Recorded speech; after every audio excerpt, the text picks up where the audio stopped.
This is 20th century Sheffield, a modern city moving with the times, a city whose adopted symbol is Vulcan, the god of fire and metalworking.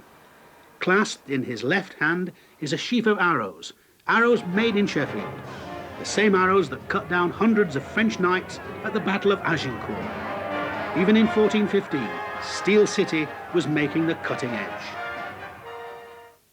We can go back further than that. The fast food outlet over my shoulder is in a replica tower from Sheffield's 12th century castle. The remains are beneath my feet in the dungeons of Castle Market. Now, Hallamshire archers used to practice between here, Ladies Bridge, and Wicker. And in the 1380s, Chaucer has one of the characters from his Canterbury Tales carrying a Sheffield thwittle. That's a knife like this. This one was made in Sheffield and exported to France. In the 14th century, Sheffield was making blades. Now, Chaucer himself was imprisoned by the French in the 100 Years' War.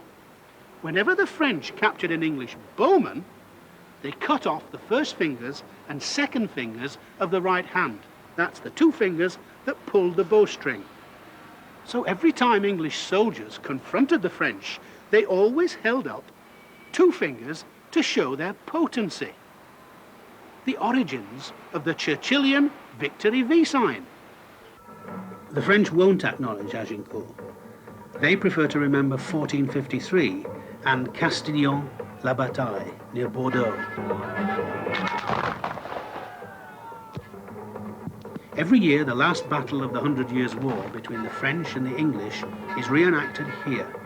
It was for final control of Aquitaine, or Gascony, where the Gascoignes come from. The English army was led by General Talbot, known as the Terror of the French. He was Lord of Sheffield Manor. With him, he had 4,000 men from Hallamshire, armed with the same bows, arrows, and pikes that had won the day at Agincourt. Talbot and his Englishmen were slaughtered by French cannon.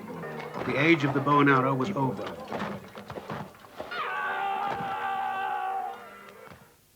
The sheaf arrows on the city's coat of arms here at Sheffield Manor had done the state some service for hundreds of years.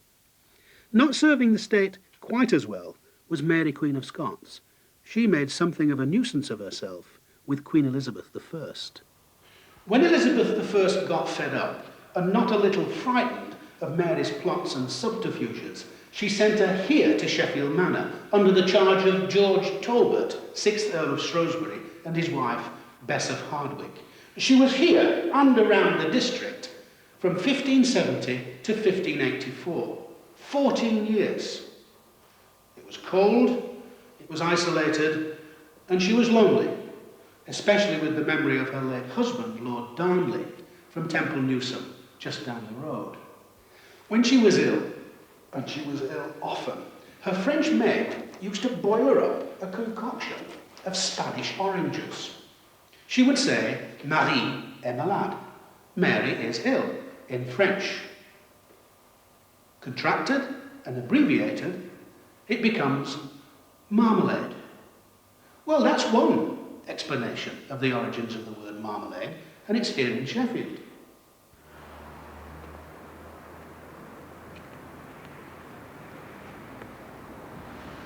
During her 14-year stay here, Mary, Queen of Scots visited Chatsworth House and Hardwick Hall, and as I've said, Temple Newsome. And then, of course, she was tragically executed at Fotheringay Castle. But she always maintained an affection for Sheffield Manor. She was here a long time. There are some who say she never left.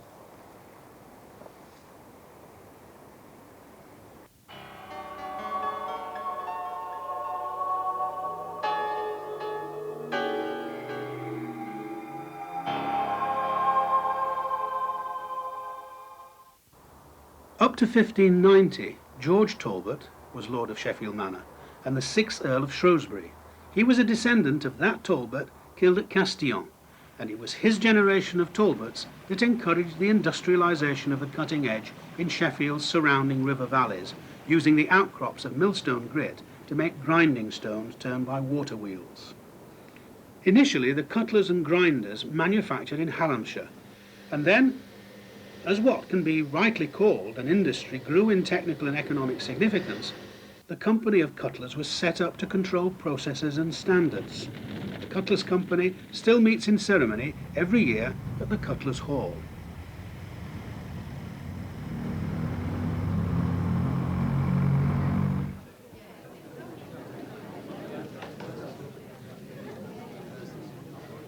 Collective as the organisation of Cutlers was, and still is, craftsmen in Sheffield making knives, forks, sickles, files and other tools worked independently in their own workshops.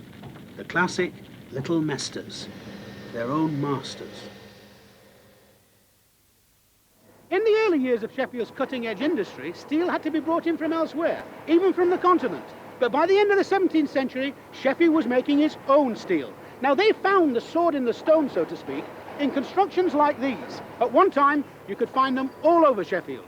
This is the last one. It's in a car park in Hoyle Street. It's called a cementation furnace, and in it, wrought iron was baked with the carbon from charcoal to make blister steel. And it could be hardened and it could be tempered. And when ground, it gave a very fine edge. Unfortunately, it was inconsistent. Its quality varied. Then came Benjamin Huntsman. He invented crucible steel, a steel of high, consistent quality. Power from over 150 water wheels in and around Sheffield meant crucible steel could go in at one end and products ground and finished out at the other. Huntsman's crucible steel was still being made well into the 1950s.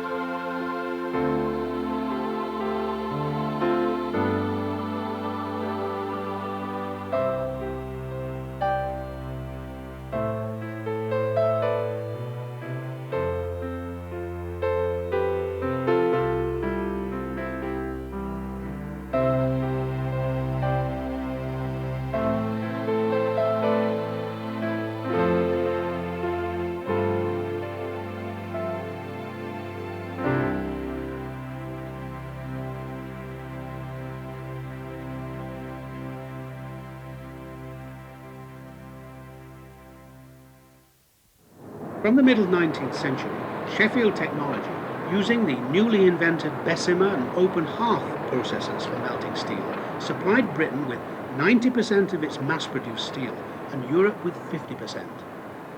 It was boom time Britain. She was the first industrial nation, and Sheffield was her steel and tool maker. At the same time, the technology of steam and the arms race made Sheffield the arsenal of the world. The Navy went from ships of iron to ships of armoured steel, and the armour plate was rolled in Sheffield. This engine, now in the Kelham Island Industrial Museum, powered the rolling mills that rolled the plate that clad the sides of the Navy's ships. Edward VII visited Sheffield to see for himself the armour being produced, while over in Germany, his cousin, the Kaiser, visited the docks to inspect his dreadnoughts.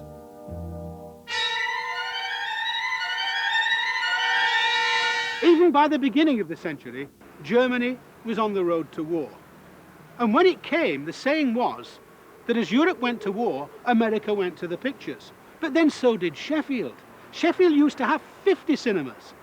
Most of them have ended their lives, like this one, as bingo halls in these days of television. But the city almost became a centre of film making. And the city made history with the film The Life and Times of Charles Peace. Now, any film historian will tell you that this ranks along with Porter's The Great Train Robbery as an original film story.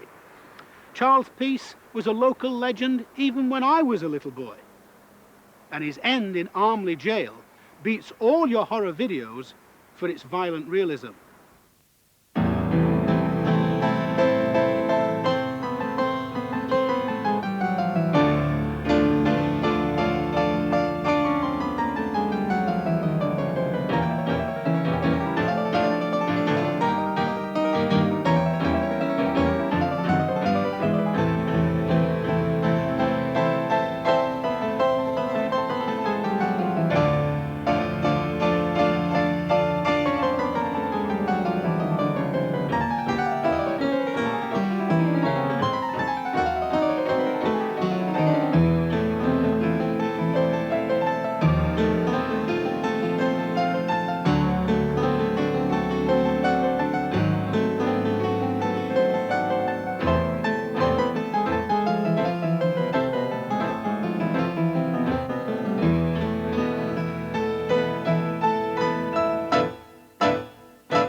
Sheffield has, since the beginning of the medium, been film conscious. The Chamber of Commerce made a commercial for the city and sent it round Europe in 4 languages. Much has changed, as you can see, but the city is still recognisable. However, the Europe Sheffield directed its publicity at was more in a mood for destruction than development. Noticeably, German wasn't one of the languages used in the film.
When war was declared, the Hallamshires and the Sheffield Pals went back to France for the first time in 450 years. And while they endured the terrible reality of trench warfare, men and women back home were helping to break the back of the Western Front.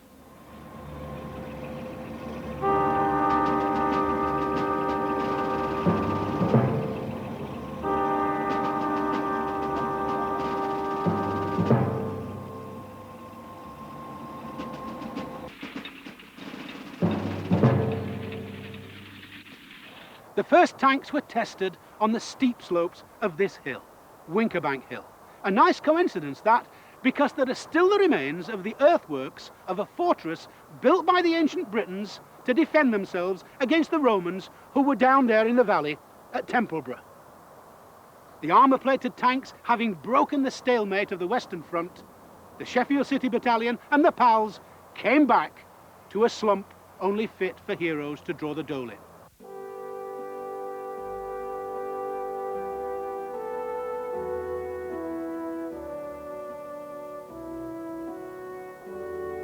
For those who found work, conditions in the factories were still poor. Just one occupational hazard, grinders' asthma, contracted by razor and fork grinders, gave some a life expectancy of only 30 years.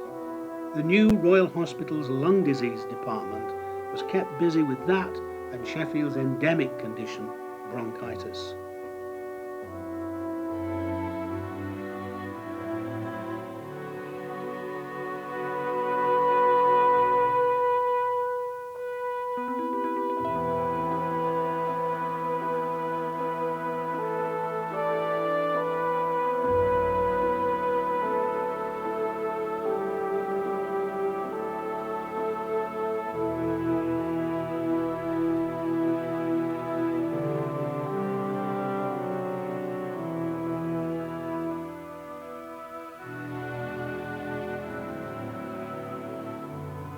The Great Depression of the 1930s hit capital industries like steelmaking the hardest blows. One way in which Sheffield kept ticking over in the slump was by its partisan support of the new Soviet Union. Devastated by civil war and revolution, Russia needed steel plants and rolling mills. It looked to Sheffield, with its Communist Party second only to Glasgow in membership, and Europe's centre of steel production. If exporting know-how kept a few off the dole, it was the threat of war and eventually rearmament that shortened the queues by the late 30s. When war did come for the second time in the century, Sheffield fought back in the only way it knew, with its industry. For some time, Sheffield was the only place where Spitfire crankshafts could be forged. For the factory girls on munitions, there was workers' playtime and Flanagan and Allen with Underneath the Archers. I'm a guy who's never going to roam again once I'm in the old hometown. by and by I'll see my little home again. Then I'm going to settle down round the back of the armchair, down the sunny side where the black of the armchair never seems to ring by. That's where I used to be as happy as a multi-millionaire. Everybody there a jolly good time. While the weather was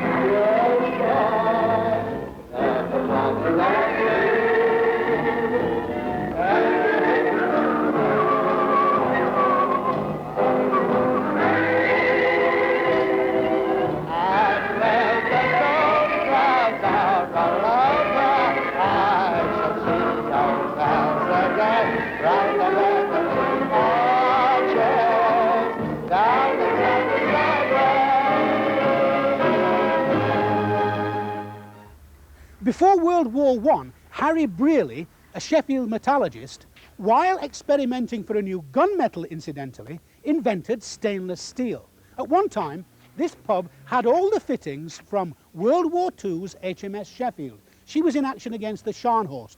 All the ship's brass was replaced with stainless steel, so she was known as Shiny Chef. Stainless steel went easily from swords into ploughshares.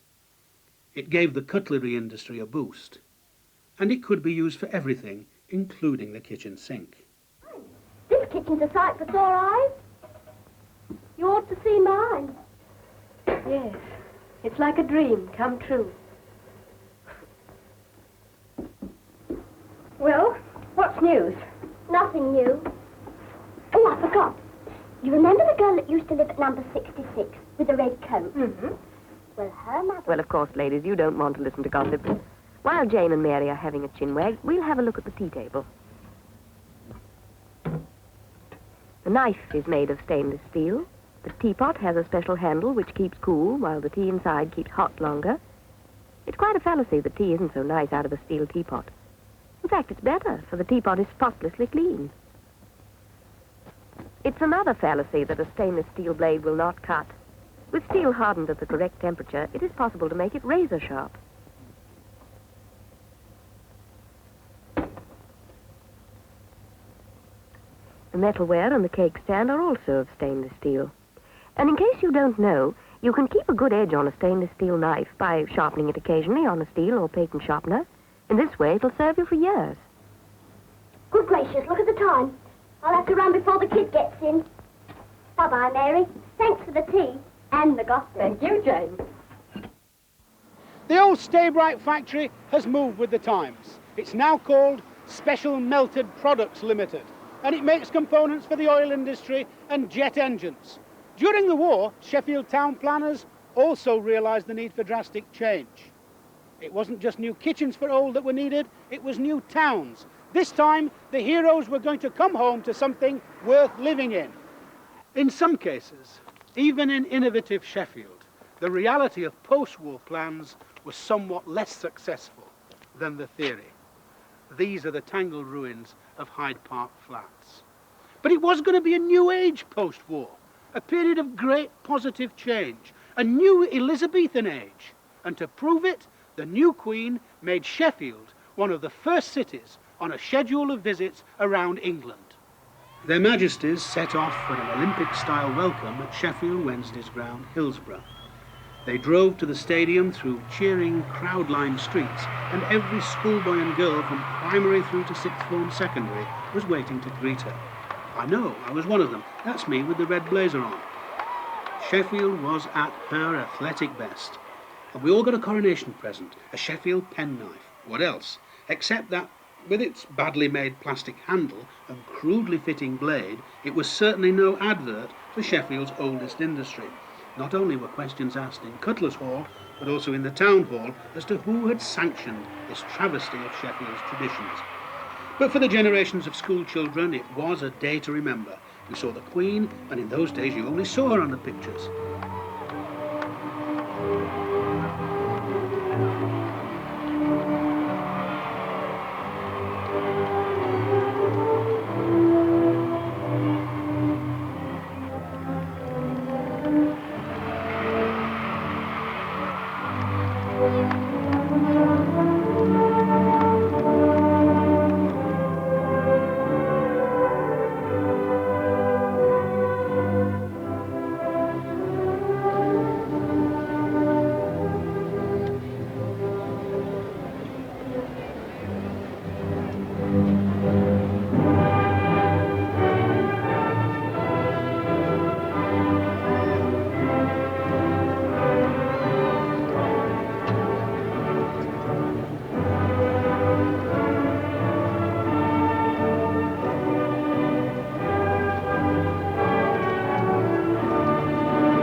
The day of the royal visit was the expression of a generation's solidarity.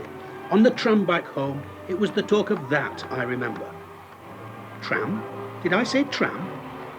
What's a tram, ma'am? Ma'am, what's a tram?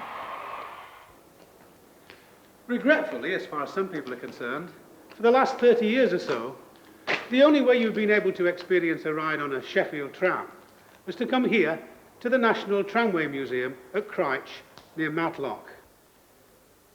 It's the past, but there was a time when these dinosaurs were the dominant species in the city centre, without too much competition from the modern motor bus or the modern motor car.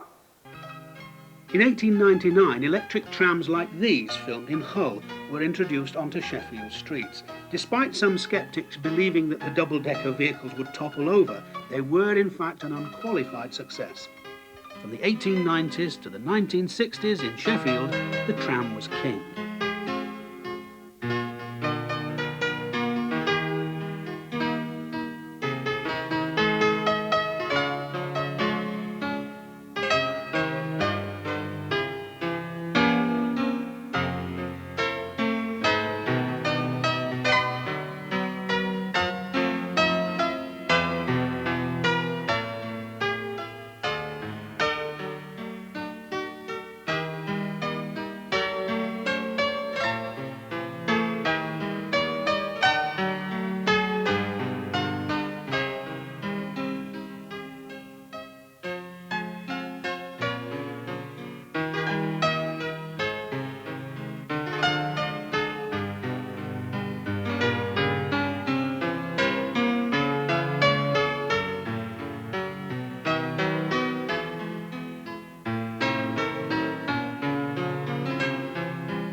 Sheffield's reputation as an innovator in public transport was founded in the early history of Sheffield Corporation's transport department. A report from those days stated, "Sheffield possesses one of the best and cheapest services in the country. It is in the enviable position of giving exceptional privileges to the public, and at the same time, the hours of duty and the pay of employees are an example to every city in the kingdom. In no place are men treated better." Well, I'll go to the top of our stairs. Well, at least to the top of a bus, because the bus drivers of 1959 didn't quite share that view when they struck and filled the city of Sheffield with cars and vans and motorbikes and bikes. The scenes in the film look just like an ordinary rush hour today, but at the time, the contemporary papers described them as utter chaos. Still, it was a very good way of organising an instant survey of car ownership and providing information on what routes into the city were fouled up the quickest and how speedily traffic could be moved through the city centre.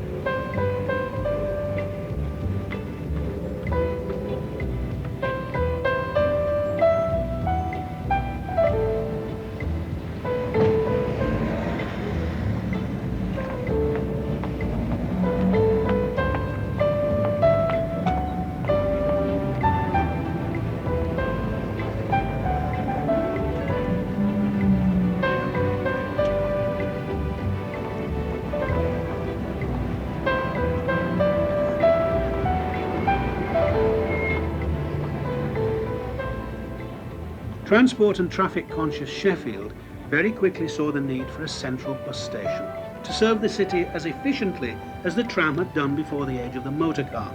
But looking for a flat bit of Sheffield centre is like trying to find sleep on a lumpy mattress. Not surprisingly, Pond Street's already established provision was thought the best to build on.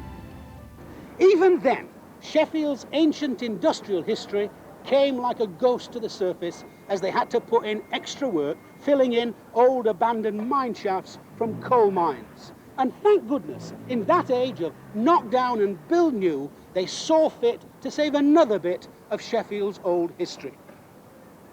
Mary Queen of Scots' old wash house, or the old Queen's Head as it came to be known for somewhat obvious reasons.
The Chamber of Commerce parade in 1969 heralded boom time in boom town. There's always been a sort of philosophy in Sheffield, particularly down in the East End, that work shouldn't be interfered with by anything fancy. Those days are gone. The cloth cap and the muffler were giving way to affluence and leisure in casual dress.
How often I have heard the phrase, "When I were a lad, all these were fields." When applied to Sheffield's rebuilding, the Public Works Department and the Sheffield Corporation City Engineers, and I worked for them for 2 years as a labourer, they built housing estates that became world famous. To live at Grenell meant Californian luxury. The houses were upside down. The bedroom was on the ground floor and the living room upstairs. Very posh, really. But the world was now producing too much steel. Even the Cutlers faced tough competition from abroad. The steel city's strength was waning. The Thatcher sunrise was shining brighter as red-hot steel furnaces dimmed. The decline of Sheffield's steel production had been forecast before. In the aftermath of World War II, it was nationalisation that was raised as a spectre to haunt the industry. Why did they have to do it? All sorts of solutions are offered by different people. It was in their election manifesto, I tell you. It was a mandate from the electors. Most of them didn't want it. But in Ireland, drove them to it. It was malice. They wanted to rub it in that they're the masters now. It couldn't have been that the steel industry wasn't efficient. Why, they've been breaking all-time records of production for the last couple of years. I agree. Of course they'll say, and I see they're already saying it, that it could have been more efficient and have broken more records. But all I can say is I don't believe it. And what's happening in other nationalised industries proves I'm right. And the steelworkers themselves, you know, didn't really want nationalising, even if some of the hotheads pretended to for political reasons. There was no unrest in the industry, no major strike for over 40 years, except the general strike. Of course, that had nothing whatever to do with steel. No, I can't see any reason for it but pure doctrinaire nonsense. And yet, somehow, this doctrinaire business doesn't ring a bell with me. Why should practical people want to be slaves of a doctrine? For a very obvious reason. Because if they don't push ahead with iron and steel, they'll have given their case away. And then they'll never be able to urge the nationalisation of anything else. Nationalisation. Take it away. These famous names. How complex are their range of processes, and how diverse are the products which they make. The government, if and when they have got into the steel industry, are going to find themselves responsible for the production of everything which even remotely contains steel. From the first stages, pig iron, steel ingots, slabs, sheets, to such manufactured articles as nuts and bolts, needles, hair grips, umbrella frames, bicycles, and pramulators. At the other end of the scale, they'll take a hand in shipbuilding. They are going to become bridge builders by virtue of the ownership of such businesses as Dorman Long, and they are going to be in competition with other bridge builders who are not nationalized. How does that square up with the socialist conscience? The big names in the industry are going to be allowed to survive. The government are going to trade under them. Was there ever such a theft of an individual's goodwill? And was there ever quite such an admission of the trade value of private enterprise? There's another point about this retention of trade names. It disproves the accusation that the iron and steel industry was already a monopoly, Mr. Honorian Bevan's favourite theme. If it had not been highly competitive, what is the value of the trade names? Mr. Wellaby has a good point there. But there is another explanation of the decision to retain trade names, commercially dishonest though that action may be. The government, or part of it, has begun to lose faith in full-blooded, all-in, all-out nationalization. A shrewd Cockney with a realistic outlook can digest the lessons of over-centralization afforded by the National Coal Board and the danger of strikes against the nationalized authority and the arbitration tribunal.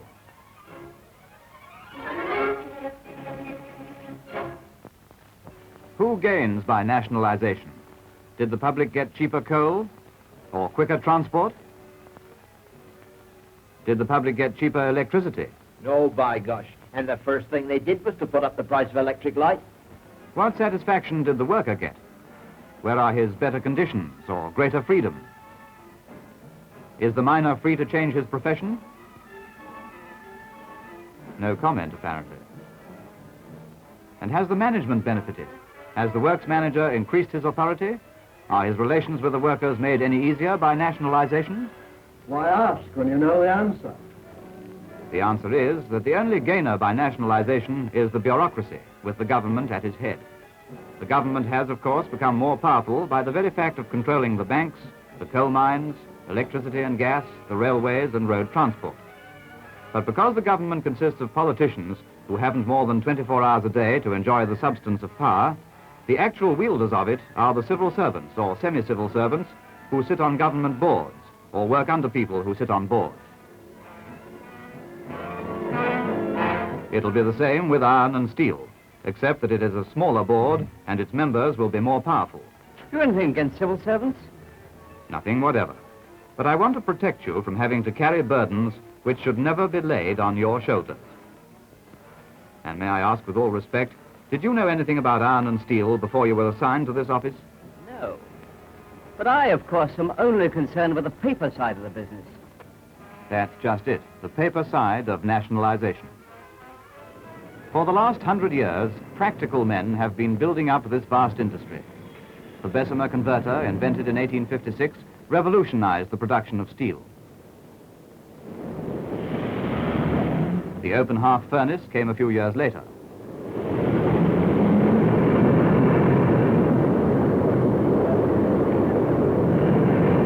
Stemming from these two main processes of steel manufacture, a huge ramification of products was evolved by the brains of practical men, beating and molding the steel into different shapes by an infinite variety of processes.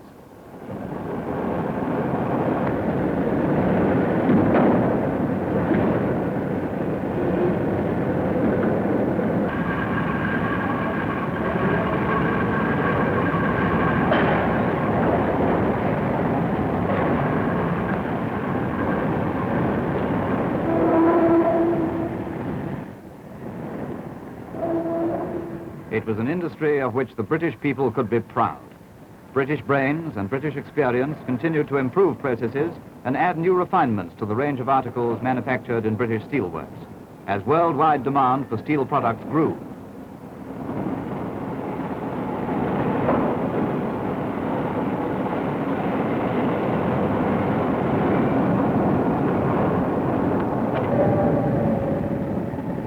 The output of steel soared.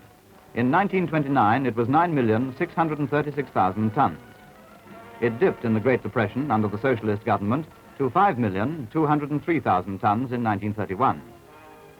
Then, when a conservative minister introduced a protective tariff in 1932, it mounted again, until in 1939 the figure was over 13 million. During the Second World War, it remained constant around the 12 to 13 million mark.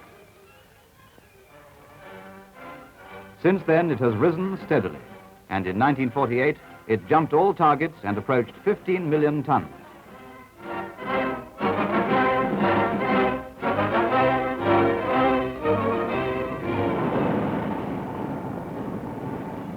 Here is an industry which is a triumphant success. What would be a practical man's attitude towards it? Wouldn't he say, go ahead and good luck to you? What does the socialist government do? This bill is timed to come into effect in May 1950. In the meanwhile, the industry's great development plan will be affected by all this nonsense. Mr. Manager, do you know how you stand during the intervening period?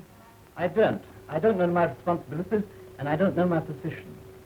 And I shan't know the policy under the new Iron and Steel Corporation until it gets going, and probably not for some time after that. Am I to compete with other firms which are nationalized? Am I allowed to introduce any new methods of production or marketing? Am I? What in the heck am I allowed to do? In fact, you're inclined to agree with the London Times when it describes the bill as a measure for promoting uncertainty and disturbance, and for embittering the clash of political and public opinion. And you are probably inclined to echo the words of the leader of the Conservative and Unionist Party when he says, there is no basic industry in the land which is less suited to nationalization than the manufacture of steel in all its intricate refinements and in the full tide of ever more successful producing and exporting power.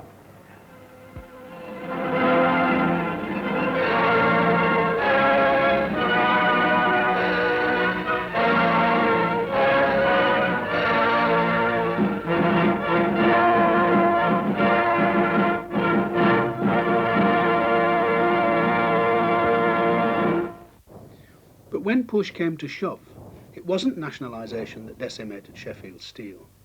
Paradoxically, it was market forces, the growth of fierce international competition, and what has been described as the deindustrialisation of Britain. This is the ruined entrance to William Jessop's steelworks. The name Jessop has associations with Sheffield's industry going back to the 16th century. In 1956, I started work here as an engineering apprentice. Now, I left a long time ago, but for most other people, it was considered to be a job for life. And then the absolutely unthinkable happened. The beginning of the process of the destruction of Sheffield's major industrial installations.